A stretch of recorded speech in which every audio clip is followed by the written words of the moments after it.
பாருங்கள், நம்ம இந்திய நாட்டினுடைய கிச்சன் வந்து தமிழ்நாட்டு கிச்சன்லாம் எப்படி இருக்குன்னு பாருங்கள். இப்படி தாங்க இருக்கும். பாருங்கள், காலையில் பார்த்தீங்கன்னா பரபரப்பாக ஓடிக்கிட்டே இருக்கும் பாருங்கள். இது மாதிரி எல்லாமே பார்த்திங்கன்னா வேலை நடந்துக்கிட்டே இருக்கும். இது என்னன்னு பார்க்குறீங்களா? இது பார்த்திங்கன்னா இந்த பக்கம் பார்த்திங்கன்னா கடலை மாவு, அதாவது பஜ்ஜி பண்ணுற மாவு. இதெல்லாம் எதுக்கு? இங்கே பார்த்திங்கன்னா அப்பளம். இது எதுக்குன்னு பார்த்தீங்கன்னா, இந்த பக்கம் குழம்பு ரெடி ஆகிடுச்சுங்க.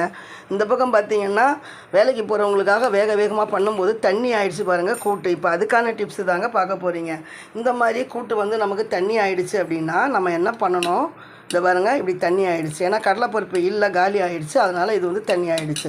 இப்போ என்ன பண்ண போகிறோம் அப்படின்னு பார்த்தீங்கன்னா, இங்கே பார்த்துக்கோங்க. பார்த்திங்க இல்லையா? இந்த மாதிரி அப்பளத்தை நம்ம நல்லா வறுத்து எடுத்துக்கணும். பாருங்கள், அப்பளத்தை உடச்சி தான் போடுறோம். ஏன் அப்படின்னு பார்த்தீங்கன்னா, இப்போ இதெல்லாம் பண்ணுறதுக்கு நமக்கு டைம் இல்லைங்க. ஆஃபீஸுக்கு டைம் ஆகிடுச்சு. பார்த்திங்கன்னா உங்களுக்கு தெரியுதா? இந்த மாதிரி போட்டு